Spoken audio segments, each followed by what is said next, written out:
Donc, pour ceux qui sont dans l'école du type, ils m'ont déjà entendu jeudi, fait que je vais juste continuer un petit peu dans la vague de ce que j'ai fait dimanche passé ici pour le chemin vers la maturité.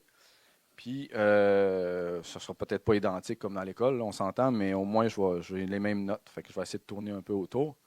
Euh, Si vous vous rappelez un petit peu de la dimanche passé, sauf pour ceux qui sont dans l'école, comme Christian, qui connaissent le cours par cœur, ou- c'est qu'est-ce que j'avais dit dimanche passé pour ceux qui écoutent? C'est qu'est-ce que Dieu veut pour nous? Est-ce qu'il veut qu'on reste des bébés tout le temps ou qu'on devienne mature? OK. Qu'est-ce qui différencie entre un bébé spirituel qui vient de naître au Seigneur ou qui demeure dans l'état de bébé spirituel versus quelqu'un qui est plus mature dans la foi? OK. Les fruits, c'est bon. La quoi? Dans l'action. On vrai, l'élection. OK. Oui, c'est vrai. OK. Oui.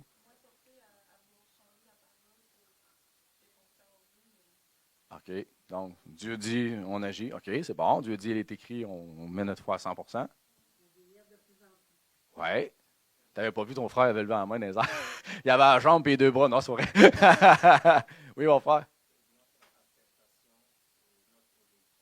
Oui, c'est bon.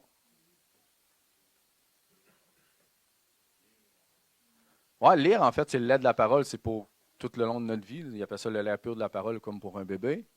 Mais pour passer vers la maturité, la Bible a dit, comme on a dit, que je pense que tout le monde était pas mal conscient de ça, puis c'est ce que vous avez rappelé, mais gloire à Dieu. Pour passer de l'état du bébé à l'homme mature, ou la femme mature, il faut commencer à agir, à mettre en pratique ce qu'on lit, ce qu'on entend. Amen? Parce que, comme je vous avais dit, est-ce que c'est normal que quelqu'un qui se dit chrétien depuis 20, 25 ans, 30 ans, qui est encore à l'état de bébé? Tu sais, je vous disais, c'est mon petit Louis-Charles à 15 ans. Bien évidemment, on est encore en train de lui dire de mettre des bobettes, de s'habiller, de manger, d'aller brosser ses dents, puis lui dire quoi faire. Vous allez dire, mon frère, il y a peut-être une carence ou un manque dans sa croissance. Puis là, si je vous dis non, t'inventes si c'est pas vrai, ben, il y a un problème aussi dans la part des parents. Et c'est l'état souvent de l'Église actuellement, c'est qu'on ferme notre Dieu à la croissance des gens. On dit, ben, ils sont là le dimanche, ils viennent dimanche après dimanche, sont fidèles dimanche après dimanche, ils louent dimanche après dimanche, ils donnent leur dîme dimanche après dimanche, puis ça s'arrête là, puis c'est correct, puis tout le monde est content. Mais c'est plus que ça. Alléluia. Ta vie chrétienne n'est pas définie pour le dimanche. Elle est définie par Jésus-Christ, par sa parole. Fait que le dimanche, c'est juste la cerise sur Sunday qu'on rajoute, juste pour te booster davantage, pour que tu sois en communion, pour que tu puisses peut-être te faire enseigner, exhorter, corriger, mais ce n'est pas la finalité et la totalité. Je le répète, c'est vraiment important. Ta croissance, tu dois la prendre toi-même, la responsabilité, tu dois la prendre par ta main. Tes frères et tes sœurs sont là pour t'aider, mais ça fait un temps. Parce que la journée que tu n'as plus de frères et sœurs, tu fais quoi? La journée que l'Église n'est plus là, tu fais quoi?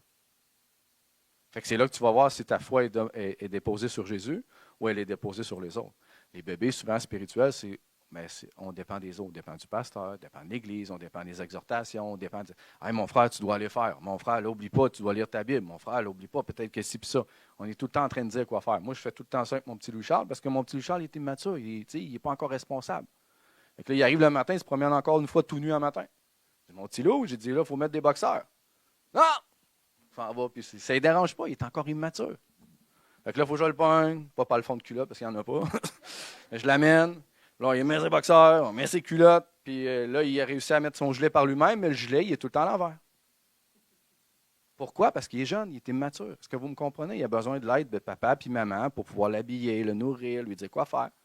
Il y a un moment où que, là, il commence à prendre un peu de responsabilité, puis là, ça ne suffit plus, il ne veut plus entendre que tu lui dises quoi faire. Comme ma petite Lily, elle m'envoie quasiment promener. Hey, je suis assez grande, je peux faire mes affaires, tu ne me diras pas quoi faire. Parce qu'elle commence à prendre la maturité et à grandir. C'est la même chose en Jésus-Christ. Mais Dieu, comme bon Père, il ne veut pas que chacun d'entre nous restons à l'état de bébé. Puis, y en a-tu chez nous? Oui. C'est normal, on vient de baptiser des gens. Amen. C'est pas pour t'insulter, mon frère, on s'entend, il est baptisé. C'est notre beau petit bébé, Christian aussi. Mais si Christian et Eric restent des petits bébés après 5 ans, 10 ans, il y a un problème. Ça ne sera pas la faute de l'Église. Puis même si ton Église ne t'enseignerait pas la vérité, même si ton Église ne te montrait pas à marcher dans la vérité, ce n'est pas de sa faute. Parce que Dieu, ce qui compte, c'est entre toi et lui. Tu ne pourras pas être devant lui et dire ah, c'était de la faute de François, pasteur François. Il n'a pas assez fait d'atelier à l'Église, il ne m'a pas assez exhorté, il ne m'a pas assez tapé ses épaules, il ne m'a pas assez botté de foufoune pour que j'avance. C'est de sa faute, Seigneur, si je n'ai pas marché dans ta volonté. Ça ne marchera pas.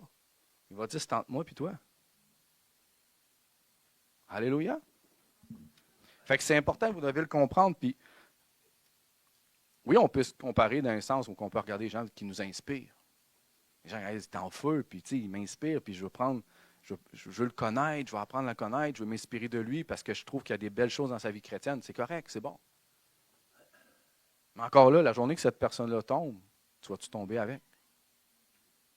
Fait que ta foi, elle doit être uniquement sur Jésus, sur sa parole, comme notre sœur a dit. That's it. C'est très simple. On ne devrait même pas avoir à l'enseigner. Mais on est des humains, puis on a la mentalité de dire j'aime m'asseoir sur ce banc-là. J'aime entendre. Mais après, ou que ça demande des efforts, ou que ça demande du temps, puis de l'énergie, puis un peu de consécration, puis un peu de discipline, ah là, c'est difficile. Et tu n'auras aucune croissance si tu. Il est tout beau. Non, non, non, non, c'était pas parce qu'il me dérangeait. Moi, ça ne me dérange pas, mais les enfants courent, ça ne me dérange vraiment pas. Il n'y aura aucune croissance si tu fermes tes bras. Si tu barres tes jambes et tu t'assis.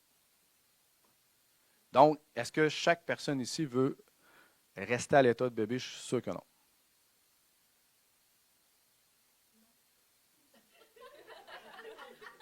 J'ai presque eu peur. Honnêtement, là, j'ai regardé à la porte, j'ai dit, bon, j'ai le choix. Soit je reste ou je m'en vais. Ouais. Tout le monde dit non. Puis c'est à peu près ça. Si je vais dans les autres églises, puis je pose la même question, tout le monde va dire Alléluia, non, mon frère, on ne veut pas. Mais je vous garantis qu'après 1 semaine, 2 semaines, 3 semaines, 1 mois, je vais regarder, puis finalement, il n'y aura rien changé. Parce qu'il faut que ça vienne de toi. Dieu, c'est un gentleman, puis il ne peut pas te tordre le bras, comme qu'il ne peut pas tordre le bras pour sauver quelqu'un. Tu peux lui annoncer l'Évangile, tu peux prier pour lui, tu peux lui dire viens au Seigneur, il va te sauver de tes péchés. Puis si la personne dit non, elle n'est pas plus sauvée. Puis Dieu ne viendra pas pour la tordre, puis la forcer, puis dire hey, là, je te force à venir à moi, je te force à adhérer à quelque chose. Non. Dans l'amour, il y a la liberté. Donc, Dieu, il tend la main, puis c'est à la personne de répondre oui. C'est pour ça qu'il y a des gens qui viennent jamais au Seigneur et ne sont jamais sauvés, puis qui meurent dans leur péché loin de Christ. C'est pas parce que Dieu n'a pas essayé. Parce que tu peux être avec Christ, te donne la vie éternelle. Être sans Christ, te donne le jugement et la mort. C'est aussi simple que ça dans la parole. Amen. Et une fois que tu es sauvé et que tu appartiens au Seigneur, tu as 2 choix. Soit que tu avances avec lui, ou soit que tu n'avances pas avec lui. C'est la même chose. Dans la parole, Jésus l'a dit, il y a des bouillants, puis il y a des tièdes, puis il y a des froids. L'avez-vous déjà vu? Mais Jésus n'aime pas les tièdes parce qu'il dit, tu n'es pas branché. Il dit, soit bouillant à fond pour moi, ou soit comme bien froid, puis dans le monde, puis dans le péché, mais décide-toi. Il dit, un entre-deux, j'en veux pas. Avez-vous déjà connu des gens pas branchés? C'est-tu compliqué? Hey, tu viens-tu asseoir au souper? Ouais, je te redonne des nouvelles, mais je suis pas sûr. OK, t'en rappelles. Puis, tu viens-tu asseoir? Ouais, mais. Moi, je décroche, c'est fini, c'est beau. Passe à autre chose. Mais avec la séance, si on est comme ça, on n'est pas plus avancé parce qu'on n'avancera pas avec lui. Dieu, il veut qu'on soit branché à 100% ou non. Amen? Dieu, il ne veut pas que tu restes un bébé toute ta vie, il veut que tu deviennes un homme et une femme mature en Jésus. Donc, pour y arriver, il faut que tu sois branché. Alléluia. Puis si tu n'es pas branché, puis ça ne te tente pas, mais tu vas rester à l'état de bébé. Est-ce que ça veut dire que tu vas être moins sauvé? Non. Tu appartiens au Seigneur, tu es passé par les eaux du baptême, tu as la vie. Mais souvent, on a juste une perspective du moment présent. Et on se dit, bah, finalement, c'est correct, je peux être comme ça, puis je ne demande pas trop d'efforts, puis il n'y a pas trop de problèmes, puis Dieu m'aime malgré tout. C'est vrai. Le problème, c'est que tu vas passer à côté du chemin que Dieu avait prévu pour toi, pour ton appel, pour ce que Dieu avait prévu comme bonnes œuvres, ce que Dieu avait prévu comme bénédiction. Tu ne seras pas moins sauvé. Tu appartiens au Seigneur. Mais une fois aussi que tu vas mourir et que tu vas être avec lui, où vont être tes récompenses? Parce que Dieu dit qu'il va nous récompenser selon nos œuvres, notre fidélité qu'on a eue pour lui. Alors, rappelez-vous qu'est-ce que Paul a dit? Il dit on peut construire une maison avec des bons matériaux ou des mauvais matériaux. Qui veut construire une maison avec des mauvais matériaux? Personne. Ça ne sera pas solide, ça ne durera pas dans le temps, n'est-ce pas? Même si ça coûte cher maintenant. On veut de bons matériaux pour que la maison soit solide, forte. Puis que s'il y a une tempête ou que s'il arrive quoi que ce soit, avec les intempéries dans le temps, la maison soit toujours là, debout. Et c'est ce que Dieu veut. Mais la Bible dit que c'est nous, c'est notre responsabilité. Il dit que chacun fasse attention à la façon dont il construit sa maison. Oh! Ça ne dit pas que chacun fasse attention dont l'Église construit la maison ou le pasteur construit la maison. Ça dit que chacun construit sa maison. Sa maison spirituelle, c'est votre vie chrétienne, vous comprenez? Oui. Donc, c'est ça, que chacun fasse attention. Puis Paul, il dit, ben, il y en a qui vont construire avec du chaume, du fumier, puis du foin, puis des mauvais matériaux, en fait, puis ça ne durera pas dans le temps. Ça va être brûlé, consommé. Puis il y en a d'autres qui vont construire avec de l'or, de l'argent, des matériaux solides. Mais il dit qu'au final, Dieu va consommer nos œuvres, si elles sont bonnes ou non. Puis il dit, c'est seulement les œuvres qui ont été faites, autrement dit, avec amour, avec foi, dans la volonté de Dieu, mais qui ont été faites avec de bons matériaux. Parce que tu peux suivre le Seigneur, entre parenthèses, puis vouloir marcher avec lui, sans nécessairement faire sa volonté. Je le répète, ce n'est pas en disant qu'on est chrétien qu'on suit Christ.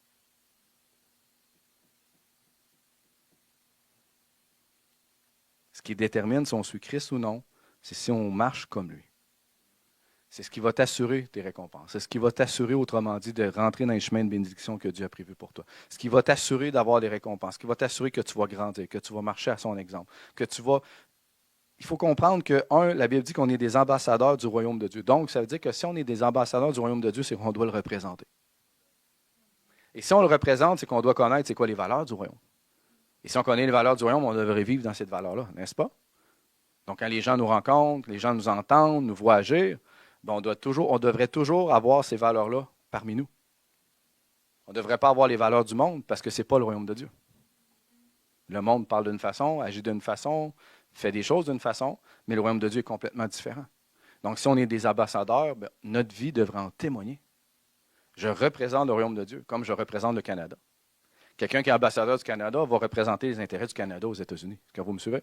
C'est la même chose. Vous représentez le royaume de Dieu sur terre. Et pour connaître ces choses-là, il faut aller dans la parole. Puis il ne faut pas juste l'entendre, mais il faut la mettre en pratique puis vivre dans la parole. C'est là la différence. Amen? OK. Bon, j'avais parlé de la semaine passée. Hein? Je parlais des notes avec Sourazak. J'avais parlé d'Hébreux 5, 12, 14. J'avais dit, vous, en effet, depuis longtemps, vous devriez être des maîtres. Vous avez besoin encore qu'on vous enseigne les premiers rudiments. Les premiers rudiments que je vous avais dit vite fait, c'était quoi, selon vous? Si tu y penses, c'est parce qu'il y a forcément quelque chose qui n'est pas ancré pour le moment. C'est quoi les premiers rudiments de la vie chrétienne? Les fondements. OK, ça fait partie. Donc, prier pour les malades ou prier? Tout un. OK. OK. C'est bon. Renoncer aux œuvres mortes. Aux œuvres mortes, c'est quoi? C'est se détourner du péché.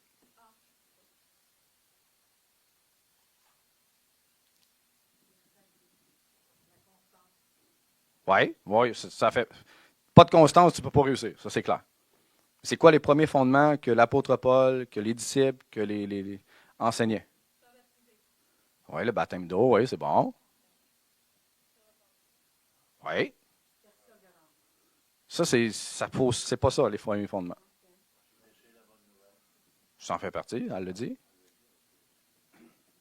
Hey, on en parle à l'année constamment. C'est juste qu'on ne vous le dit pas que c'est les fondements. On a parlé tantôt de la repentance. La repentance, c'est un fondement. Oui, ça en fait partie. Oui, la parole. Il va falloir prêcher ses fondements. OK. Les fondements de la vie chrétienne, comme on le voit dans les évangiles, qu'on le voit dans le livre des Actes, c'est toujours les mêmes choses. Notre sœur l'a dit, la repentance, se détourner du péché, les œuvres mortes. Un autre fondement de la vie chrétienne, c'est de comprendre la foi. Si tu ne comprends pas la foi, tu ne pourras pas avancer avec le Seigneur. Un autre dans la parole de Dieu aussi, qui a rapport Oui, puis non. Un autre fondement, les différents baptêmes. Savez-vous qu'il y a différents baptêmes? Le baptême du Saint-Esprit, le baptême d'eau. Est-ce que vous me suivez? Après ça, il y a l'imposition des mains. Savez-vous que c'est un fondement de la parole de Dieu que l'Église de nos jours en 2026 a complètement mis de côté, mais l'imposition des mains, ça fait partie des fondements, selon Paul. Guérir malade, ressusciter les morts, chasser les démons, c'est les fondements. Après ça, il parlait du jugement, le retour du Seigneur et du jugement de Dieu. C'est un fondement. Juste ça. Ça veut dire que tout ce qu'on enseigne autour est un plus. Mais il dit les fondements, c'est ça. Fait que là, qu'est-ce qu'il disait dans Hébreu? Il dit, je suis obligé. Il dit, vous autres, ça fait longtemps que vous suivez le Seigneur. Je vais le dire en bon québécois, d'accord? Ça fait longtemps que vous devriez être rendus des maîtres, des personnes matures en Jésus. Des hommes adultes et des femmes matures en Jésus.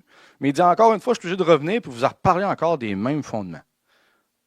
Mon frère, n'oublie pas comment guérir un malade. Tu dois guérir un malade quand il y a un malade. Ça, c'est répéter les fondements. Je te vise pas, tu comprends? Là, mon frère, n'oublie pas, là, dans la vie chrétienne, il faut renoncer au péché. C'est un fondement. On rappelle le fondement. Est-ce que vous me suivez? Fait qu'il semblait, ça faisait des années qu'il suivait le Seigneur, mais Paul s'est bien rendu compte que quand il était là, il a manqué un bout. Fait que tu es obligé de ramener les fondements. Il a sûrement réenseigné quoi? De renoncer au péché. Il a sûrement réenseigné encore une fois la sanctification.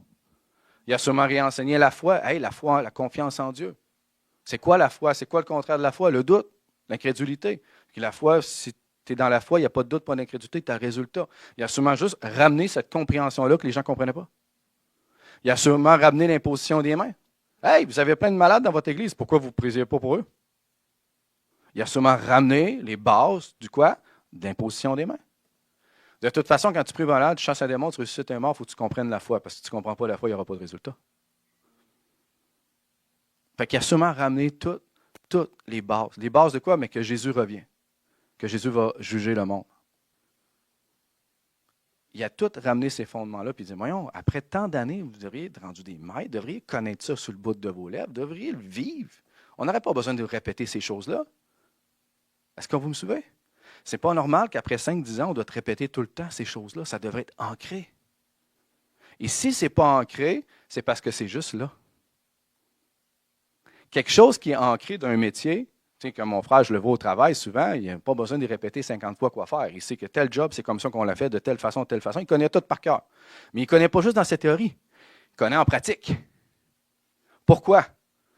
Parce qu'à tous les jours, il s'exerce. Est-ce que vous me suivez? C'est comme ça qu'il a fait avec le temps, qu'il maîtrise sa job, qu'il maîtrise ses tâches, puis qu'il est performant. Pourquoi? Parce qu'il s'est exercé. Ça n'a pas juste resté là, il s'est mis dans l'action. Fait qu'à un bon moment donné, ça vient que tu n'as même plus besoin d'y penser, tu n'as plus besoin de savoir quoi dire, tu n'as pas besoin de lire, tu n'as pas besoin de réfléchir. Tu sais, je m'en vais là, on va faire ça, je sais que c'est ça, ça me prend ça, il y a deux équipes là, on va faire ça. Ça vient un instinct. Puis tu n'as même plus besoin d'y penser, de dire, hey, j'ai tout oublié, c'est comment je dois le faire? Attends une minute, hey, je ne m'en rappelle plus. Non, tu le sais, tu as l'expérience, tu as agi. Ah oui, il est arrivé tel problème en même temps. Hey, c'est vrai, l'autre fois, on l'avait réglé comme ça. Pourquoi? Parce qu'il y a les mains dedans. Il travaille dedans. Alléluia. C'est la même chose dans la foi. Moi, je n'ai pas besoin à tous les jours de me rappeler, puis là, je ne vous accuse pas, je parle de façon générale, vous comprenez? Je n'ai pas besoin de me rappeler à tous les jours que si je vois quelqu'un qui a mal à la tête, d'aller mettre mes mains pour lui offrir la prière. C'est pas là. C'est là. Ça fait partie de ma vie. Parce qu'il est ancré. Vous n'avez pas besoin de m'enseigner à chaque dimanche l'imposition des mains. Je le vis, je le fais, je le connais. Je n'ai pas besoin de poser la question à Dieu, Seigneur, c'est ta volonté que je ne prie pas le malade? Un petit 5, s'il te plaît. A le temps de passer et s'en aller. Non, je le sais. Puis si je ne le fais pas, comme mon frère dit, on choke. Puis là, on demande pardon. Puis on refait mieux la prochaine fois. Je n'ai pas besoin de poser des questions à Dieu, de dire, Seigneur, je sais que ça, dans ma vie, c'est en dehors de ta volonté, c'est péché. Je n'ai pas besoin de prier, je n'ai pas besoin de jeûner pour demander au Seigneur si je dois arrêter ou non. Je le sais, c'est dit. Je le fais. La repentance, la réflexion, réfléchir sur ma vie, la sanctification, ça fait partie de ma vie. Je n'ai pas besoin qu'on me l'enseigne. Je le sais, je le vis. Mais ce que Paul est en train de dire aux Hébreux, il dit, je suis obligé encore une fois, après tant d'années, vous reparler des mêmes choses. Ce n'est pas normal. Ça veut dire quoi pour les Hébreux? Il y avait sûrement une grande gang qui est encore à l'état de bébé. L'état de quoi? On attend. Papa et maman vont faire, papa et maman vont m'aider, ils vont m'exhorter, ils vont le faire à ma place. Viens, ma soeur, je vais te montrer à mettre ta main sur un malade. Au lieu qu'ils sont devenus matures, des hommes forts et des femmes fortes, ou que ça dit, ma soeur, elle dirait à côté, Michel, tu n'es pas habitué? Là, c'est une joke, là. Viens, moi, je vais te montrer. Ma soeur dit, mon frère, tu n'es pas habitué, je vais te montrer. D'avoir le réflexe de dire, c'est plus juste moi, là. Moi, je consomme à prier pour moi. Non, maintenant, je veux montrer aux autres. Je veux que tu viennes, je vais te montrer quoi faire. Tu n'es pas habitué de prier, viens, je vais te montrer comment prier. Quelqu'un qui devient mature en Jésus montre aux autres, enseigne aux autres, puis les aide à grandir dans leur foi. Alléluia. Ça prend des gens qui sont devenus plus forts dans le Seigneur pour montrer aux autres. Parce que ça ne peut pas être juste le pasteur, parce que le pasteur, il en a plein la tête, puis le pasteur ne voit pas tout, puis il n'entend pas tout, puis il n'est pas partout. Vous êtes les yeux, la bouche, les oreilles, les mains du Seigneur. Vous avez tout un cercle autour de vous pour pouvoir aider les gens. Ma sœur Lynn, elle a un cercle d'amis ou de frères et de sœurs ou de gens qu'elle connaît que moi, je n'ai pas accès. Et Dieu, à travers sa bouche, ses mains, et tout ce qu'elle peut, va bénir ce cercle-là qui gravite autour d'elle. La même chose pour toi, Eric. La même chose pour toi, Sébastien. Je n'ai pas accès à vos cercles. C'est pour ça que Dieu il veut qu'on devienne mature pour qu'on soit propre pour toute bonne œuvre. Simone, elle a accès à des gens que je n'ai pas accès. Elle peut bénir, aider des gens que je n'ai pas accès. Puis c'est correct, c'est son cercle. Puis un jour, ça l'amène d'autres personnes au Seigneur. Mais elle a acquis une certaine maturité où elle va être capable de dire, je te montre. Regarde, c'est comme ça qu'on lit la Bible. Regarde, c'est comme ça qu'on prie pour les gens. Parce que c'est ancré dans sa vie. Amen. Fait qu'il ne veut pas qu'on soit parfait. On ne sera jamais parfait. Si vous entendez être parfait, il n'y a personne qui va être parfait ici du jour au lendemain, puis on ne le sera pas jusqu'à la fin de notre vie chrétienne. Mais il veut qu'on atteigne une maturité. Mon frère, quand tu es rendu à l'âge adulte, étais-tu parfait? Je pensais que tu allais me dire oui, mais en tout cas. Quand vous avez atteint 18, 19, 20 ans, on était-tu parfait? Loin de là. Mais selon la société, on était adulte, n'est-ce pas? On était majeur. Dans le Seigneur, c'est la même chose. Dieu s'attend que lorsqu'on va devenir mature, il y a certaines choses qui soient stables dans notre vie, qui soient fondées, mais il ne s'attend pas que vous soyez parfait. Est-ce que c'est clair? Vous ne serez jamais parfait. Puis si tu te crois parfait, puis tu veux être parfait, tu es orgueilleux. Dieu ne veut pas qu'on soit parfait, on ne le sera pas. Je ne le suis pas. Mais j'ai atteint un niveau de maturité dans ma foi où on n'a pas besoin de me rappeler 50 fois les mêmes choses. Je l'ai fait. Amen. On n'a pas besoin de rappeler à chaque dimanche pendant 1 mois ou 3 mois que vous devez passer du temps avec Dieu parce que c'est acquis dans ma vie. On n'a pas besoin de rappeler l'évangélisation constamment. Là, il y a une évangélisation. Tout le monde devrait faire la file, ceux qui sont matures, parce qu'ils attendent juste ça. Bon, si tu te fies à la chair, on s'entend que personne ne va vouloir y aller. Mais ça, c'est normal. Quand on est rendu à un niveau de maturité dans la foi, mais c'est qu'on a appris à passer par-dessus ces émotions-là de la chair, n'est-ce pas? La peur, la honte, le rejet, tout ce que ta chair te dit, puis tes mauvais désirs, on a appris à passer par-dessus puis à les dominer. Amen? Ça ne devrait pas être notre chair qui nous domine, l'esprit qui est en nous. Puis si tu veux que l'esprit domine en toi, il faut que tu lui laisses la place. Puis laisser la place comment? En renonçant à toi-même.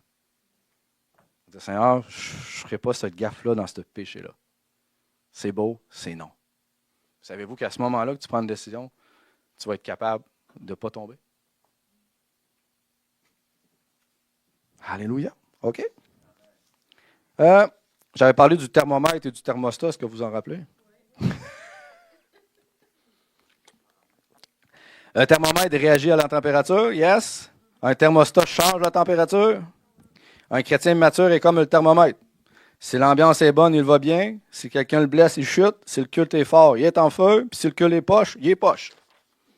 C'est ça la vérité. Mais est-ce que Dieu veut que notre environnement nous change? Non. Même si vous avez le pire dimanche, vous allez être en feu pour Jésus, non.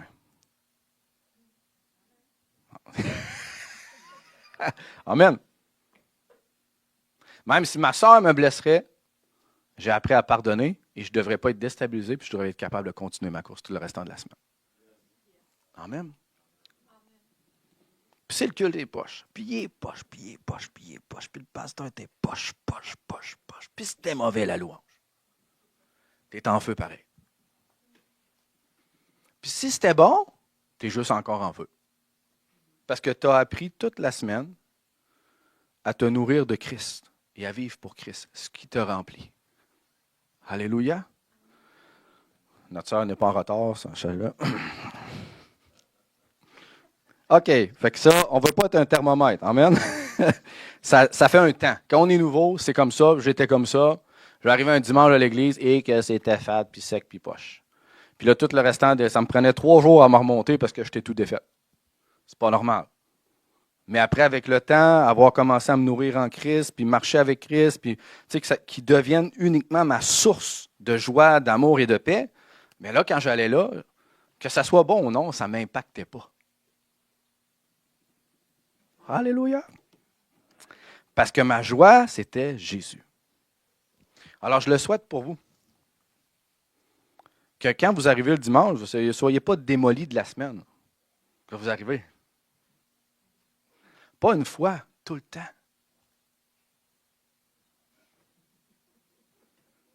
Parce que le restant de la semaine, c'est Jésus qui a fait de votre joie, c'est Jésus qui a fait de votre paix, c'est Jésus qui a fait de votre amour, c'est Jésus qui vous a béni, transformé, qui vous a parlé. Vous arrivez le dimanche, vous êtes tellement une source de bénédiction, tout ce que vous voulez, c'est bénir les autres autour de vous. Vous n'êtes pas là comme un récipient qui va « Ah, remplis-moi mon frère, là, j'ai besoin que tu me remplis pour ma semaine. Hey, s'il te plaît. » Fait que là, quand tu es comme ça, puis tu es tout défaite, puis la pile est à terre, moindrement, si je ne te parle pas, je ne te fais pas un collier ou je ne te dis pas quelque chose, tu es insulté. Pourquoi? Parce que tu t'attendais à recevoir de quelque chose de quelqu'un pour être rempli. Oh! C'est vrai, ça. Ça m'est arrivé en masse. C'est le contraire. Si tu es déjà rempli, que tu t'insultes ou pas, sois béni, je vais prier pour toi. Ça ne te dérange pas. Tu es déjà rempli. Mais si la pile est à terre, comment tu veux remplir la pile? Si l'environnement autour de toi ne te remplit pas. Vous comprenez? Il faut que la pile soit remplie toute la semaine avec Jésus. Le problème dans le christianisme de nos jours, puis on est 2 pieds dedans, puis notre Église est 2 pieds dedans, c'est qu'on se fie uniquement aux sifflettes de dimanche pour être rempli de Christ.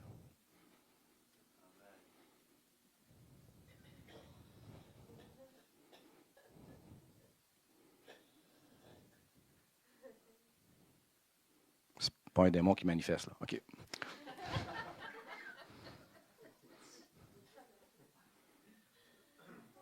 Mais on rit, là, mais on va être honnête. Il y a bien des dimanches, j'arrive en avant, puis je regarde beaucoup de gens, puis ça.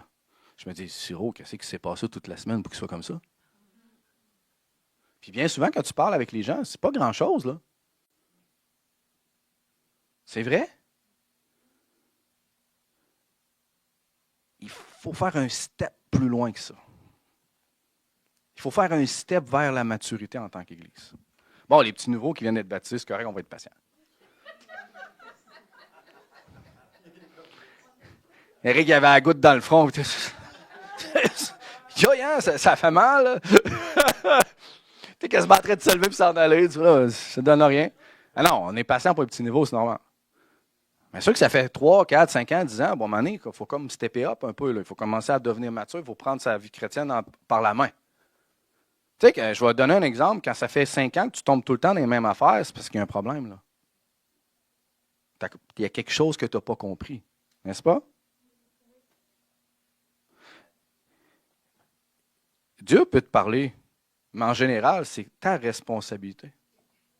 On gagnerait donc bien du temps à aller s'analyser au pied du Seigneur, dire Seigneur, j'ai fait ci, j'ai fait ça, qu'est-ce que tu vois, tu veux-tu m'aider, qu'est-ce que je peux faire, y a-t-il des petites choses que tu vois que je ne vois pas dans ma vie ou que je pourrais juste changer ou juste, je ne sais pas, mais si à tous les jours, on prenait le temps en Jésus-Christ de s'analyser, comme la Bible le dit, on ne serait pas corrigé par Dieu. Quand un papa corrige son enfant, c'est souvent parce que il répète les mêmes erreurs tout le temps, parce qu'il se fait du tort, il fait du tort autour de lui, puis il n'écoute pas, puis il est orgueilleux. Comme un petit Lily tantôt, là, il a fallu la punir. Mais pensez-vous qu'avant ça, on n'a pas été patient, on n'a pas accepté, on n'a pas écouté, on n'a pas, d'une certaine façon, toléré? Mais il y a un moment où on dit, ça suffit. C'est la même chose avec Dieu. Mais si tu veux gagner du temps, puis te sortir un peu de la correction, puis t'éviter la correction, parce que quand Dieu corrige, ça fait mal, mais Dieu corrige ses enfants parce qu'il nous aime, bien analyse-toi, passe du temps avec Dieu, corrige-toi. Fait que là, tu n'arriveras pas que tes frères et tes sœurs doivent te corriger, ton église doit t'exhorter, puis te corriger, puis te rencontrer. Non! Tu as appris à tous les jours, dans ta maturité avec le Seigneur, à passer du temps avec lui, puis t'auto-analyser. Puis ça demande un peu, souvent avec notre sœur Marianne, c'est drôle, d'introspection, parce qu'il faut que tu mettes de l'orgueil de côté, puis t'admettes, ça se peut que tu sois dans le champ. Ça demande beaucoup d'efforts. Beaucoup d'humilité. Puis ça demande un petit peu aussi d'ouverture de cœur, parce que tu peux dire, Seigneur, moi, je sais que j'ai fait ci, ça, puis tu sais, je pense que je vais corriger ça. Puis lui, tu lui demandes, puis il te répond, puis c'est pas pantoute la même affaire que toi, tu avais vu. C'est complètement un autre chemin. Pourquoi? Parce que Dieu, des fois, va dire, non, ça, c'est vrai, ça va être réglé entre routes, mais c'est pas fatal. Il y a une autre chose dans ta vie, là, lui, là. Ça, je veux que tu le règles. Parce que ça t'empêche d'aller plus loin. Ça m'est arrivé combien de fois? Tu es convaincu que c'est ça, puis tu mets de l'énergie là-dessus, mais tu oses demander au Seigneur, puis il te montre complètement le contraire. Je n'avais pas vu ça de même pantoute. Pourquoi? Parce que Dieu, il nous connaît mieux que nous-mêmes. Il connaît notre cœur, puis il veut qu'on grandisse sainement. Puis il sait à quel endroit nos petits points bloquants qui nous empêchent d'aller plus loin avec lui. Alléluia. Bon, je fais un résumé de tout ça. OK. Je vous avais parlé aussi de comment passer à un autre niveau. Décider qu'on veut grandir, n'est-ce pas? Tantôt, notre sœur avait dit appliquer la parole, accepter la correction. Il devrait avoir un gros amen, puis hey, mon frère, j'aime tellement la correction, puis je l'accepte à tous les jours, puis moi j'en veux, puis donne-moi-en. Paf! OK. J'avais expliqué aussi la différence entre un bébé spirituel, je crois, ou c'était le cours de jeudi. Je vous avais dit un bébé spirituel, c'est beaucoup émotionnel, il va souvent blâmer les autres, il va rechercher les sensations, il va dépendre des autres, puis il va facilement être offensé. Ça, c'est pas mal le bébé. D'accord? Puis la personne qui devient mature en Jésus, normalement, il va avoir une stabilité, comme notre sœur a dit. Elle dit une stabilité où ça va faire en sorte que, tu sais, il n'y a pas des up and down tout le temps. Tu l'appelles une journée, puis il n'est pas en crise, pas en jeûne, pas en prière, parce que tout a pété chez eux. Tu l'appelles le lendemain, il est en feu, puis tu l'appelles l'autre lendemain, puis il est tout défait, il est tout démoli. C'est tout le temps des vagues d'émotions comme ça. Avez-vous déjà vu ça? Moi, je l'ai vécu dans mes débuts. Le chrétien qui est devenu mature est stable.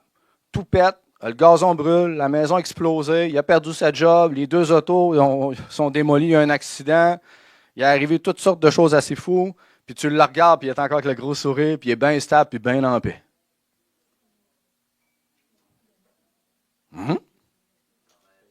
Non, mais c'est ça la stabilité. Au même titre que quand j'étais au GR4, devant tout le monde, puis que mon père venait de mourir à 9h20, puis je prêchais. La stabilité, elle se gagne avec le temps.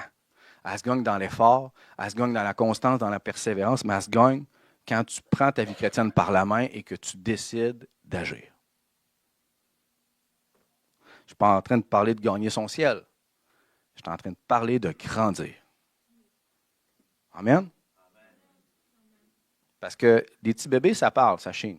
Petit bébé, ça fait caca. Petit bébé, ça écoute, ça boit du lait, c'est là, c'est correct, c'est cute un temps. Mais petit bébé, il ne faut pas qu'il reste un petit bébé tout le temps. Parce que le petit bébé, s'il reste un petit bébé tout le temps, il va causer beaucoup de dommages et de problèmes. Parce que le petit bébé, il n'est pas fait pour être un petit bébé sur la terre tout le temps. Il est fait à grandir, à devenir mature, puis à contribuer, puis à apporter quelque chose. C'est la même chose dans l'Église. C'est correct, on va nourrir notre frère au lait pendant la première année. Mais normalement, à la deuxième puis à la troisième, il va commencer à essayer de manger un petit peu plus solide, puis commencer à mettre en pratique. Puis là, il va venir me voir des fois. Puis là, hey, mon frère, là, hey, ça fait mal. Là, comme Dieu me demandait d'abandonner ça. J'avais jamais vu ça dans ma vie. Là. Il va pleurer. Puis, c'est correct. Tu passes par là. Mais tu agis, tu grandis, tu t'appuies sa parole, tu te laisses le Seigneur te transformer.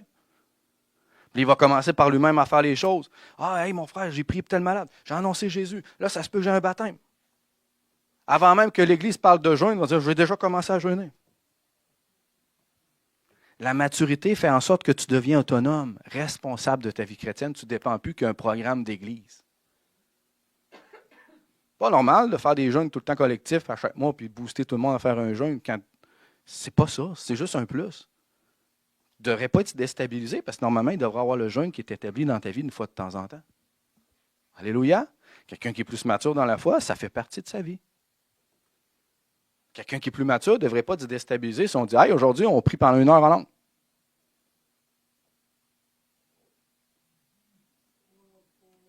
Ouais, c'est ça. Pourquoi? Parce que le restant de la semaine, il y a un maintien de prière constamment. Est-ce que vous me suivez? Fait que tu arrives un dimanche, tu dis, hey, finalement, Dieu nous a conduits, on va faire 1 heure de prière en langue. Là, tu vois, toi.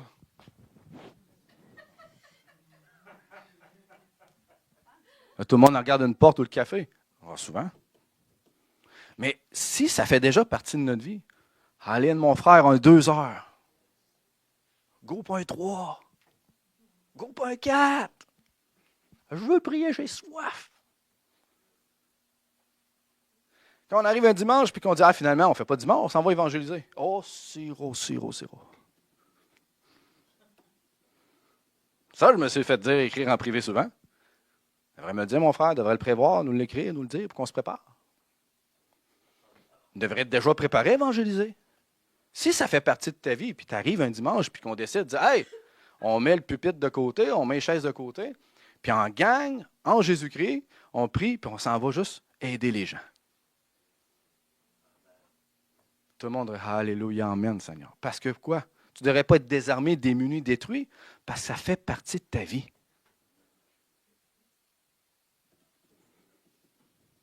Et je pousse plus aujourd'hui qu'à l'école le jeudi. Parce que ici, la générale, il y a un niveau de gens qui sont constants depuis plusieurs années, puis on est les mêmes. Les nouveaux, je vous l'ai dit, là, c'est correct. Vous êtes encore à la couche. Il me semble que je vois Christian qui a une couche, mais en tout cas, c'est un autre sujet. OK. Il est là. Puis il me fait un sourire. Il a à peu près 2 fois ma taille, 6 fois ma largeur, puis il me pogne par la main, puis il me lève des airs. Tu vois, si t'en parles trop, mon frère. Je fais attention, je la regarde tout le temps. Moi. Non, mais c'est correct. Mais pour les autres, c'est comme dans l'esprit, c'est comme ça me dit, c'est le temps de stepper up un peu. Là. C'est le temps de comme dire, OK, Seigneur, je prends certaines parties de ma vie, là, puis je vais y remettre des efforts pour atteindre cette maturité-là. Tu sais, je le répète, puis ça, je l'ai peut-être dit, mais je le répète, puis pour ceux qui nous entendent en ligne, c'est pas pour rien que la Bible dit que les rôles de responsabilité entre anciens puis les dirigeants d'Église, ça ne doit pas être des nouveaux. Parce que normalement, un ancien, il a atteint un caractère, une stabilité, une fidélité, une maturité pour accomplir son ministère dans l'Église. Amen? Dieu a travaillé son caractère pour que l'orgueil, généralement, soit au minimum. Dieu a travaillé son caractère puis sa vie pour qu'il soit dans la sanctification, pour qu'il soit un bon modèle de sainteté. Dieu a travaillé dans sa vie pour que cette personne-là soit un bon modèle dans sa famille, normalement, en participation avec la personne. Dieu va avoir travaillé avec lui pour pouvoir l'amener qu'il soit un bon modèle dans les œuvres. Et là, quand il atteint cette sorte de maturité-là, mais ce n'est pas seulement les miracles, les guérisons, ce n'est pas seulement ce qu'il peut dire ou enseigner qui compte, c'est le caractère, la personne qu'on regarde. Est-ce qu'elle est là tout le temps, constamment? Est-ce qu'elle est présente? Est-ce qu'elle est fidèle? Oui, ça inspire les autres à être fidèles. Quand on l'insulte, on parle mal de lui, puis on crache dessus, est-ce qu'il répond avec amour ou qu'il répond à ses émotions? Vous comprenez? C'est vraiment le caractère, la stabilité, la fidélité, l'amour. Elle est présente, elle se voit, elle est tangible, mais ce n'est pas seulement temporaire ou ce n'est pas seulement une vague. Tu le vois avec le temps, avec les années, et tu vois que Dieu l'a vraiment solidifié. Et là, ça, ce sont des bons modèles pour diriger l'Église. Si c'est des nouveaux, comme que nous, on l'a vécu dans nos débuts, qu'est-ce que ça fait? Bien, tu as une guerre intérieure qui ne permet pas de prendre soin du troupeau. Puis une guerre intérieure, ça ne marche pas bien parce que ça affecte tout le monde. La Bible dit, pour enseigner ou exercer un ministère, que ce ne soit pas des jeunes, de peur qui s'enflent d'orgueil et qui tombent sur le jugement du diable. Donc, ça veut dire quoi? Ça veut dire que le petit nouveau qui est un bébé, qui a à peu près 6 mois ou 1 an dans le Seigneur, bien qu'il peut prier pour les malades, guérir les gens, ressusciter les morts, amener les gens au Seigneur, c'est normal, on peut tout le faire. Alléluia. Il n'y a pas encore le caractère, l'expérience de la parole pour diriger une Église. Parce qu'il est immature. Pensez-vous que je vais prendre mon petit Louis-Charles de 5 ans pour commencer à diriger mes filles? Il a de la misère à s'habiller lui-même. Il va aller dire le matin à l'Oralie, hey, là, il est là, il est 8 heures, devez vous lever, là, vous devez aller à l'école, habillez-vous, préparez-vous, va brosser tes dents. Là, OK, je vais venir te préparer la nourriture pour voir. Non, il a de la misère à le faire lui-même. Puis là, tu vas prendre un jeune nouveau qui a 1 an dans le Seigneur, et dire, hey, occupe-toi d'elle, occupe-toi de lui, enseigne-leur, donne-leur les bases, montre-leur à quoi faire, puis quand il va y avoir de la correction, c'est toi qui vas corriger. Impossible. Il a de la misère lui-même à se nourrir lui-même. Il a de la misère à être stable lui-même. Est-ce que vous me suivez? Ce n'est pas normal. De nos jours, c'est rendu la norme dans l'Église. Pas ici, mais ailleurs. Ce n'est pas parce que tu as une tribune, tu peux parler, que forcément Dieu t'appelle encore maintenant à diriger le peuple de Dieu. Laissons les gens grandir et atteindre un niveau de caractère et de maturité pour qu'ils puissent servir fidèlement le Seigneur et s'empêcher de tomber. Amen. La maturité produit les fruits visibles. Je suis en train de résumer. Chrétien mature aime activement, on l'avait dit tantôt, pardonne rapidement aussi, sert naturellement, tu n'as pas besoin du tort de bras pour servir l'Église, il est là tout le temps pour servir. Il témoigne sans peur, il prend autorité quand c'est nécessaire. Il est capable de mettre ses culottes et dire que c'est non, c'est ça la vérité, et il n'y a rien d'autre. Il la connaît, il la vit, il est capable. C'est ça, c'est ça. Quand tu es nouveau, moi-même, j'avais de la misère à faire ça parce qu'on ne connaît pas la parole, on ne la vit pas.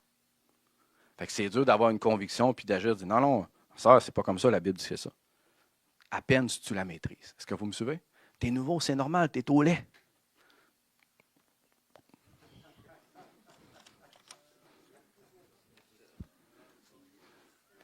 OK, autre point. Maturité domine la chair. Je vous l'avais dit tantôt. Quand on est bébé spirituel, puis j'ai passé par là, souvent on dit, c'est plus fort que moi, mon frère. Je suis comme ça. On a entendu toutes sortes de choses, puis c'est correct. Tu es nouveau. Mais quand tu deviens mature dans la foi, dans le Seigneur, tu dis, c'est mon esprit qui gouverne, c'est la parole de Dieu qui dirige ma vie. Alléluia. Ce n'est pas les émotions, ce n'est pas l'environnement, ce n'est pas les peurs, c'est la parole de Dieu qui prime. Dieu dit ça, je vais agir. Quand tu es nouveau et tu es bébé spirituel, tu remets en question toute la parole de Dieu tout le temps. Je me rappelle des fois mes débuts avec Annie sur Messenger. Elle remettait en question tout ce que Dieu disait. Là, je disais, ma soeur, c'est écrit. Oui, mais. C'est écrit. Ouais, mais mon frère, là, peut-être que Dieu. Puis là, hey, j'avais des fois 1 heure de message audio pour essayer d'expliquer, de dire, ouais, mais la Bible dit, mets tes mains sur un malade. J'invente, mais tu comprenais, puis c'était comme ça plein de sujets. Elle est encore, mais là, c'est pas pour t'insulter, j'espère que tu sais ça. Vous comprenez, elle était jeune encore dans sa foi.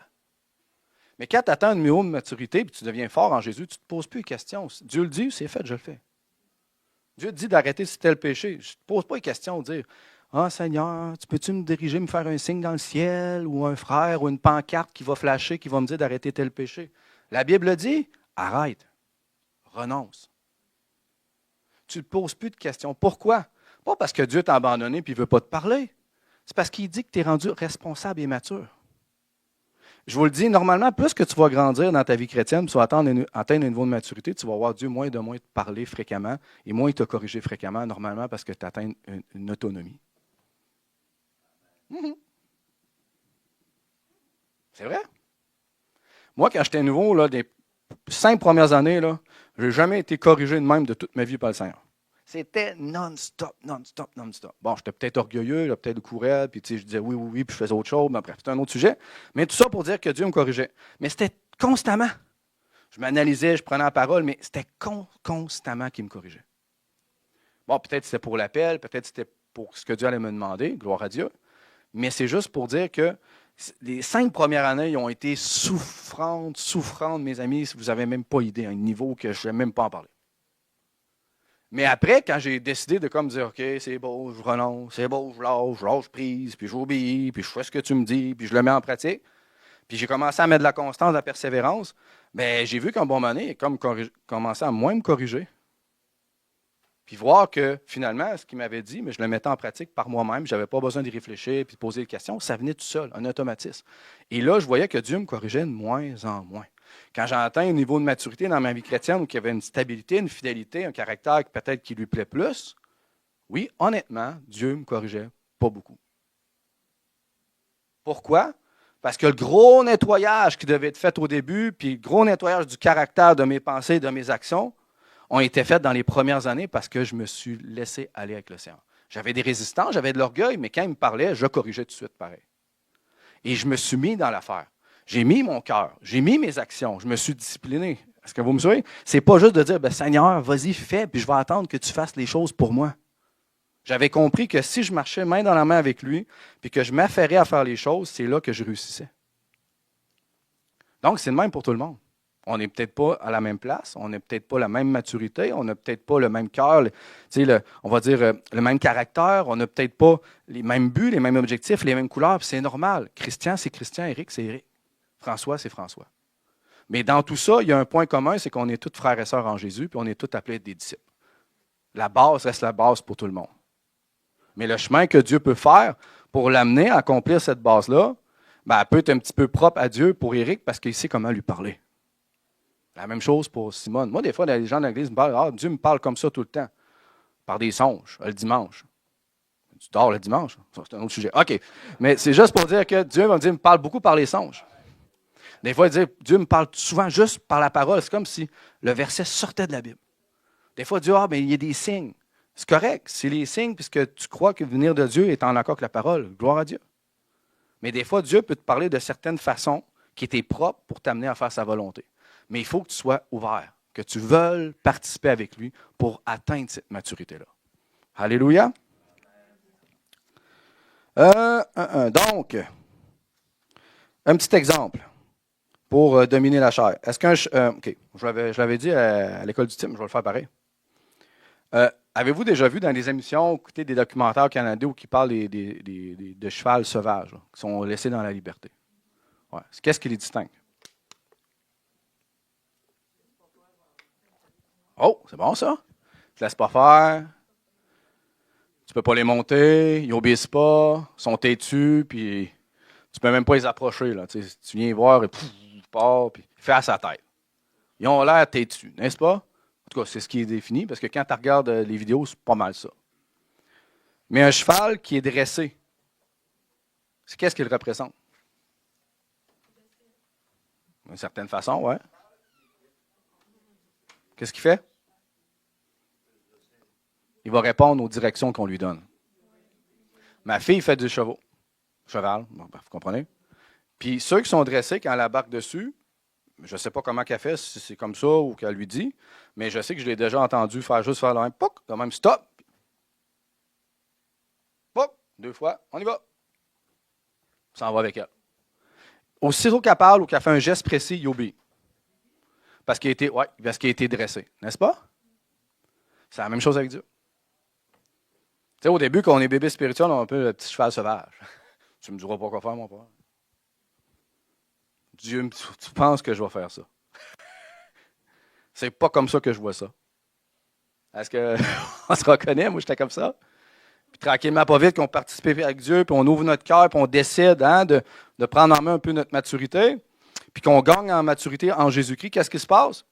Quand Dieu te parle, tu te tournes sur un dixième pas à peu près. Quand tu lis, oui, Dieu dit ça, OK, c'est beau, je le fais. Il n'y a plus de peut-être que si, puis là, Dieu, peux-tu me parler, puis me donner un signe? Non! Dieu dit, j'obéis. Bon, je ne suis pas en train de dire que vous êtes un cheval, vous comprenez? C'est juste l'exemple. Un cheval bien dressé obéit aux ordres, puis un cheval qui est plus rebelle n'obéit pas pantoute aux ordres. C'est tout aussi simple que ça.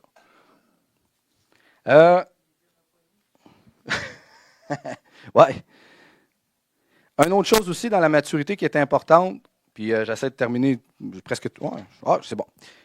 Arrêtez de prier pour ce que Dieu vous a déjà donné. Ça, j'en ai parlé jeudi, puis c'est important. Si tu as la mentalité du royaume de Dieu, tu n'as pas besoin de supplier Dieu pour ta guérison. Tu n'as pas besoin de supplier Dieu pour être libre d'un péché. Tu n'as pas besoin de supplier Dieu pour qu'il t'aide financièrement. Tu n'as pas besoin de supplier Dieu pour qu'il te donne la force.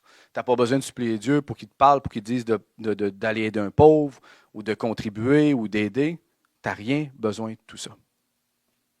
Quand tu comprends à la croix que Christ a payé le prix pour tes péchés, tes maladies, tes souffrances, tes douleurs, ta pauvreté, et que la Bible prend la peine de dire que c'est déjà accompli. que c'est déjà à toi. Pourquoi qu'on vient à Dieu lui mendier quelque chose qu'il t'a déjà donné?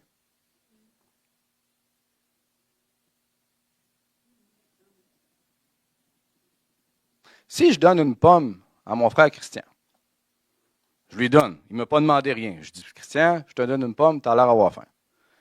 Il la prend. Mais qu'il revienne me voir encore, hey, mon frère, es-tu sûr que tu m'as donné la pomme? Ben là, je viens de t'la donner, je viens de te dire, elle est donnée, elle est à toi. Il revient 5 minutes après, il a pris une bouchée. Mon frère, hein, ouais, es-tu sûr que c'est à moi la pomme, tu me l'as vraiment donnée? Christian, je te l'ai donnée, je viens de te dire qu'elle est à toi. Si tu veux, je peux en manger avec toi, mais sinon, elle est à toi, je te l'ai donnée, elle t'appartient. Il revient une demi-heure après. Là, t'es sûr, là, François, que tu m'as donné la pomme? Mais souvent, avec Dieu, on fait la même affaire. Seigneur, je te supplie, guéris-moi. Seigneur, je te supplie, guéris ma sœur. Ça, c'est la mentalité d'un esclave, pas d'un fils de Dieu. L'héritage est déjà à vous, elle vous appartient. La Bible dit, vous avez été déjà guéris. Donc, ça veut dire quoi? Ça veut dire que tu as juste besoin de prendre l'exemple, de prendre la pomme, puis de la garder, elle est à toi. La guérison, elle est à toi au ciel. Elle t'appartient, Christ l'a payé. Tu as juste besoin d'aller la chercher par la foi. Le problème, c'est qu'on ne comprend pas que le mécanisme de la foi. On ne comprend pas comment il fonctionne entre le doute, l'incrédulité qui empêche Dieu d'agir, qui empêche Dieu, autrement dit, de te guérir. En tant qu'enfant de Dieu, si on comprend mal l'aspect de la foi, on va vivre échec par-dessus échec. Les fondements, c'est de comprendre la foi, comme je vous avais dit au début. Vous vous en rappelez? La guérison, lorsque tu étudies la parole, il n'y a rien qui empêche Dieu de te guérir parce qu'il t'a déjà guéri. C'est un fait accompli à la croix. Il a payé le prix pour toute maladie. Êtes-vous d'accord? Pourtant, quand on prie pour un malade, on ne voit pas toujours le résultat, n'est-ce pas?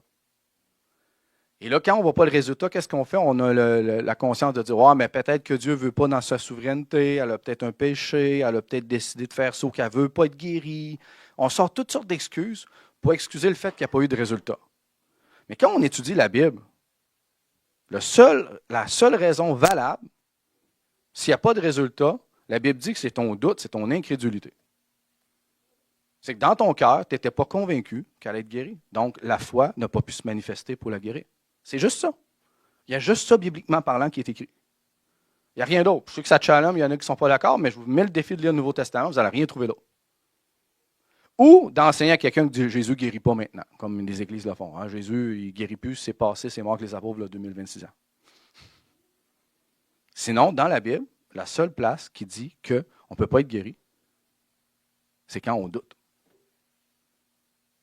Là, encore une fois, est-ce qu'on comprend le doute? C'est quoi l'incrédulité selon vous? C'est pas le manque de foi. Non. Tu veux? La Bible dit qu'on a toute la foi. Puis Dieu a dit qu'il nous a donné toute la même mesure de foi, puis qu'avec cette mesure de foi-là, on peut, quoi? Déplacer des montagnes. Jésus n'a jamais mis la faute sur la foi de chacun quand il y avait un manque de résultat. Il dit, c'est parce que vous avez douté. Tu n'as pas besoin d'aller travailler ta foi. Ta foi, elle est suffisante pour quoi? Déplacer une montagne. C'est la foi que Dieu t'a donnée quand tu es né de nouveau. Amen? Il dit à l'exemple d'une petite graine là, de moutarde là, qui résiste aux intempéries, qui est la graine la plus solide, qui pousse dans toutes sortes de situations pas possibles, dans des terres tout croches, tout défaites, la graine de moutarde va produire un fruit. Il dit, c'est comme ça que je veux votre foi, qui résiste aux intempéries. Peu importe où, peu importe dans quelle terre, il va y avoir un résultat.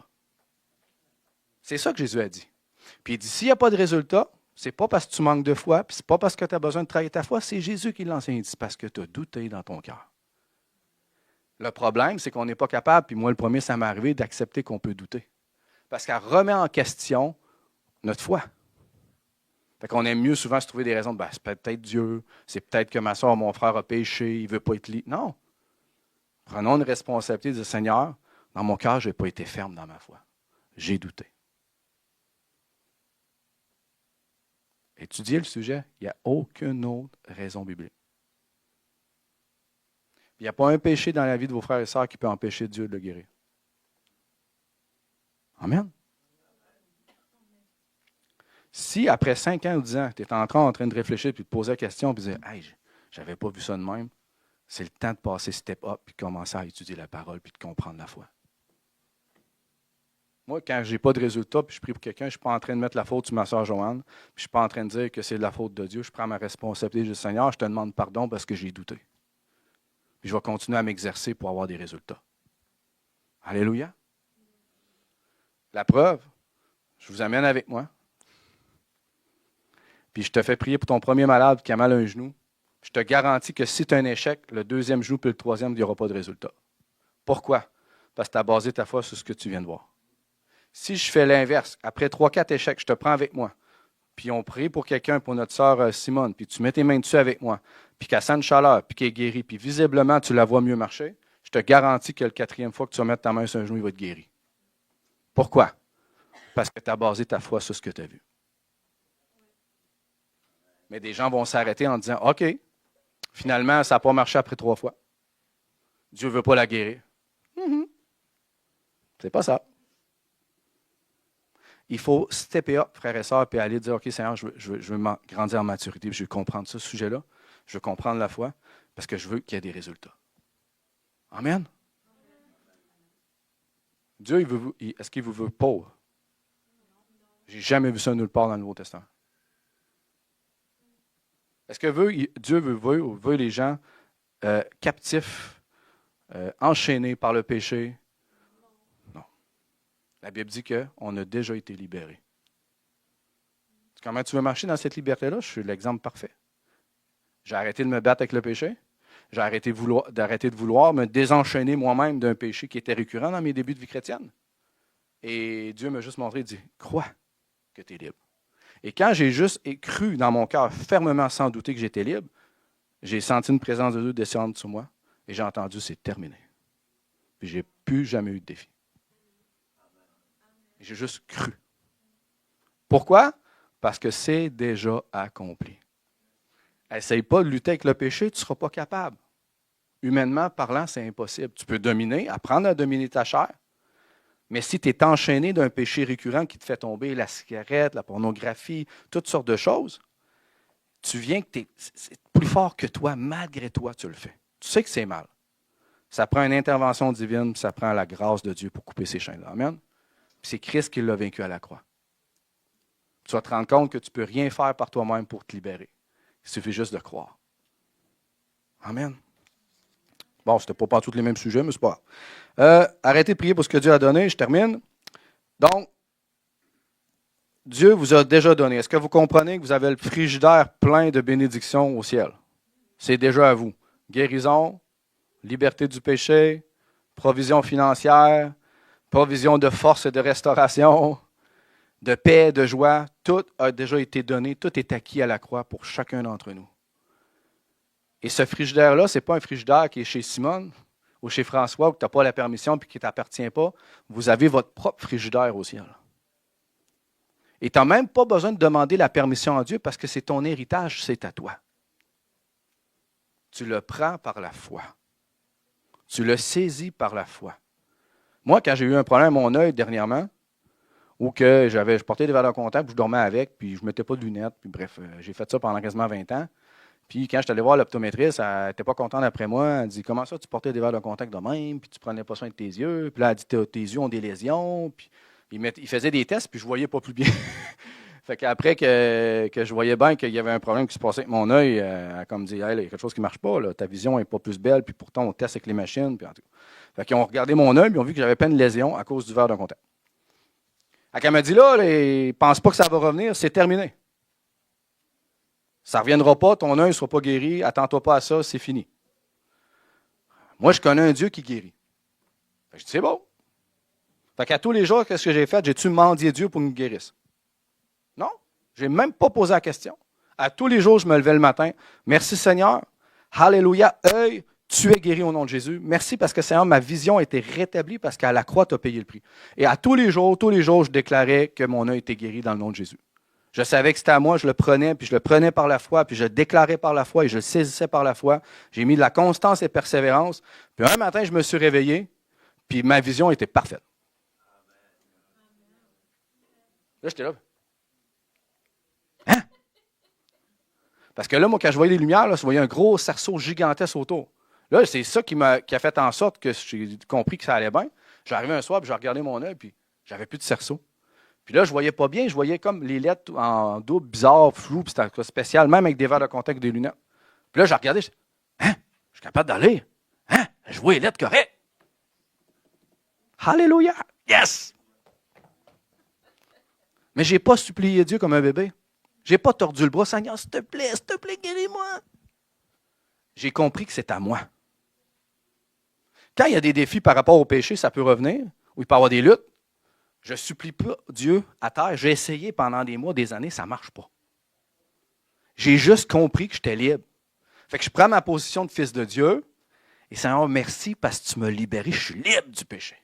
Alléluia, je suis libre du péché. Et je le déclare et je crois et je lis la parole pour que ça s'enracine davantage, que ça anime ma foi et que ce péché-là ou cette lutte-là soit nettoyé par la puissance du Seigneur Jésus.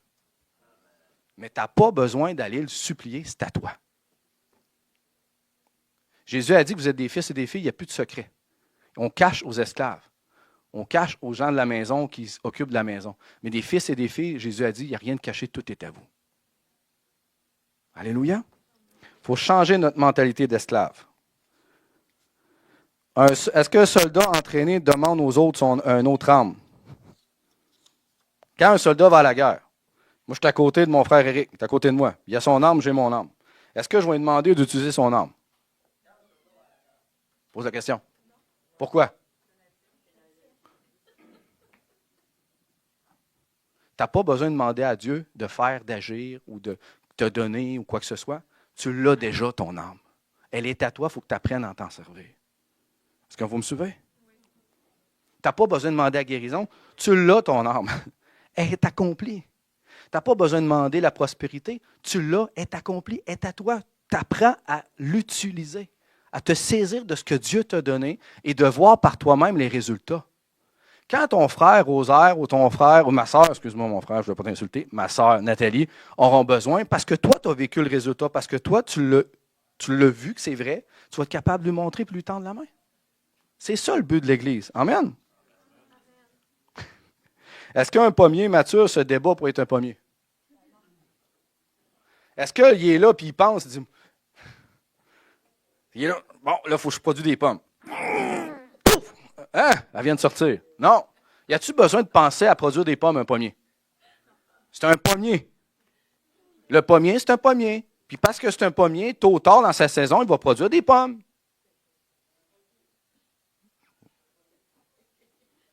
Vous n'avez pas besoin de pousser pour devenir un chrétien, vous l'êtes déjà.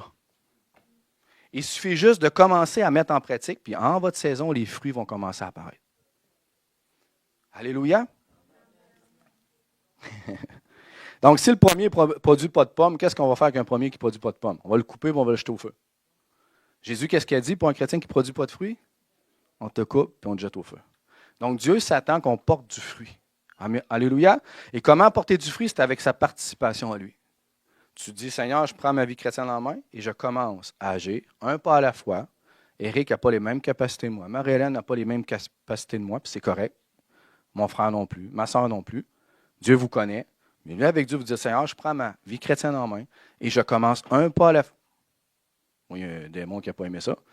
Je commence un pas à la fois à commencer à agir. Et quand tu vas commencer un pas à la fois à commencer à agir, qu'est-ce que Dieu va faire? Il va coopérer, t'aider, t'encourager, t'exhorter, te corriger pour t'aider. Puis il va te donner une capacité surnaturelle de faire quelque chose que tu n'étais pas capable. Moi, je n'ai jamais vu chez nous arriver un ange dans ma maison, les bras croisés, me dire, mon frère, tout est réglé, tu es devenu mature, tu es devenu saint, tu es devenu ci, tu es devenu ça, fais ça, fais ça, fais ci. Non! Il a fallu que je mette du temps et de l'énergie.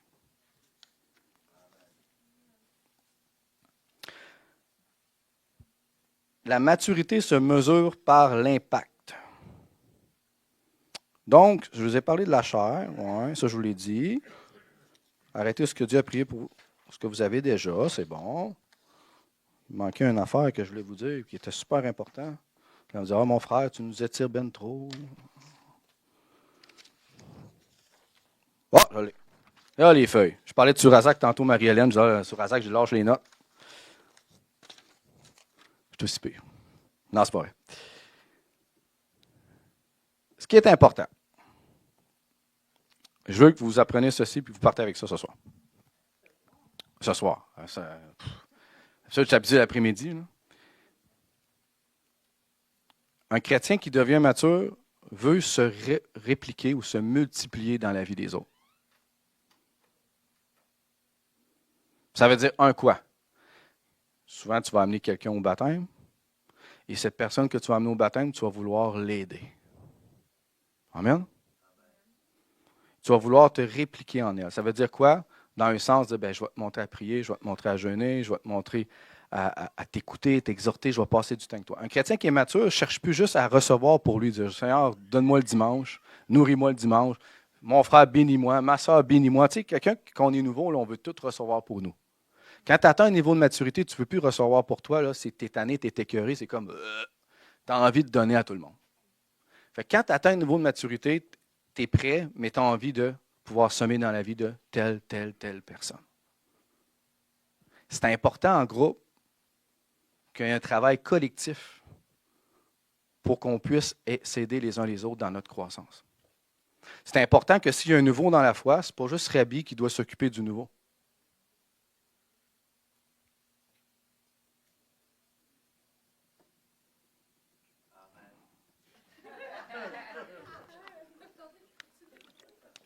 Moi, j'aime ça, le silence.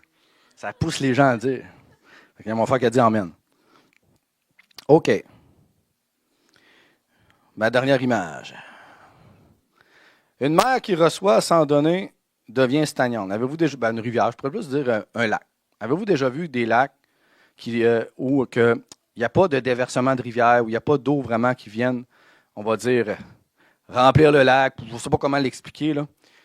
De l'eau stagnante, dans le bois, peu importe, qu'est-ce qui se passe, c'est qu'il n'y a pas de changement d'eau, il n'y a pas de renouvellement, c'est de l'eau qui est là depuis des années. Qu'est-ce qui se passe? Elle peut devenir rouge, ferreuse, jaune, les poissons vont mourir, plein de bactéries, elle n'est pas bonne à boire, n'est-ce pas? Ça, c'est de l'eau stagnante. Mais une rivière qui coule sans arrêt, souvent l'eau, elle est transparente, elle semble bonne, elle est pure, elle est belle, elle est bleue. Pourquoi? Parce qu'elle est constamment renouvelée. Dieu, c'est ce qu'il veut qu'on soit dans notre vie chrétienne, c'est qu'on soit constamment renouvelé, qu'on soit une rivière. Amen. Qu'on soit des gens qui vont bénir les autres en abondance. Qu'on soit constamment renouvelé, à l'exemple de la rivière, où que ça goûte bon. C'est beau à voir. L'eau stagnante, qui est chaude, qui est jaune, qui est dégueulasse, il n'y a personne qui veut ça. Donc Dieu ne veut pas stagnant parce que stagnant, il va faire On va dire, mon frère, t'es dur, là. Ben oui, Jésus a dit qu'il allait vomir les quoi? Tiède. Dieu, il ne nous veut pas stagnant. Il nous veut bouillant. Dieu, il veut que tu portes du fruit. Il veut que tu sois renouvelé. Il veut que ça coule, que ça bouge, que tu sois dans l'action. Ce n'est pas un salut par les œuvres que je vous prêche. C'est juste la vie chrétienne. C'est pas normal qu'en 2026, que tu parles d'être un chrétien qui fait juste comme vivre sa vie chrétienne, puis que les autres t'accusent. Vous parlez de salut là, par les œuvres. Là. Non, c'est juste parce que tu ne veux pas bouger, tu ne veux rien faire, tu veux t'asseoir sur ton steak puis faire ta vie chrétienne comme ça, puis ça t'agace. La vie chrétienne, je ne sais pas s'il rit à cause de ça, mais en tout cas, il est bien campé. La vie chrétienne se vit. Puis elle se voit comment? Ben, quand tu bouges. Pas juste dehors, quand tu bouges. On en parle, notre vie. On l'écoute, on agit, on aide, on est là. Ça se voit quelqu'un qui vit sa vie chrétienne. Amen. OK. La maturité se voit quand tu élèves quelqu'un d'autre, quand tu transmets, puis quand tu formes. C'est là que vous devez viser. Dans la parole, on voit qu'il y avait toute une réplication de disciples. C'est quand tu atteins un niveau de maturité, tu ne t'attends plus à juste recevoir, tu veux donner aux autres. Tu veux donner, tu veux donner, tu veux aider, tu veux supporter dans leur croissance. Pas juste donner de la nourriture, ça tout le monde peut le faire, que tu sois immature ou non. C'est vraiment dire, je veux semer dans ta vie, je veux t'aider. Alléluia. Donc, conclusion, Dieu ne cherche pas seulement des croyants, il cherche des disciples mûrs. Amen. Des hommes et des femmes stables, responsables, productifs, gouvernés par l'Esprit de Dieu, c'est-à-dire la parole, qui exercent ce qu'ils ont reçu pour donner aux autres et qui se multiplient dans d'autres disciples. C'est ça la maturité d'un disciple. Est-ce qu'on a tout atteint là? Non. Est-ce qu'on peut tout le devenir? Oui. Amen? La nouvelle naissance, c'est un début, mais la maturité, c'est une mission.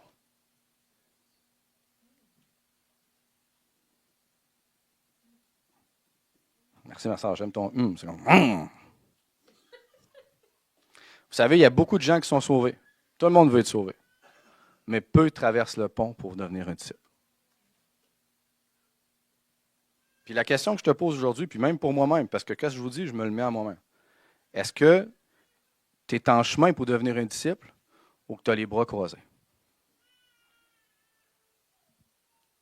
Pose-toi la question à toi-même. Est-ce que tu es dans un chemin où tu t'atteins, que tu grandis, que tu le vois, que tu grandis, que ta vie change, ou que tu as les bras croisés, puis tu attends qu'il se passe de quoi? Si c'est ça, il n'est jamais trop tard pour changer. Amen? La vie chrétienne, ce n'est pas la vie religieuse qu'on voit à l'Église catholique ou dans les autres choses où que ça nous dit « Assis-toi dimanche après dimanche, tu t'en vas au paradis, tout est correct. » On voit ça nulle part dans le Nouveau Testament. Même si tu t'assieds dimanche après dimanche, puis que tu n'es pas venu à Jésus-Christ, puis tu ne t'es pas repenti de tes péchés, puis tu n'es pas passé par les eaux du baptême, ça ne change rien dans ta vie, tu n'es pas sauvé. La direction, c'est où? Le lac de feu. Le jugement de Dieu. Ce n'est pas parce que tu vas dans l'Église catholique que tu es sauvé. Ce qui détermine si tu es sauvé, c'est que tu es venu à Christ, tu t'es repenti, tu t'es fait baptiser. Amen? Et que par cette nouvelle naissance-là, maintenant, tu marches pour Dieu et non pour le monde.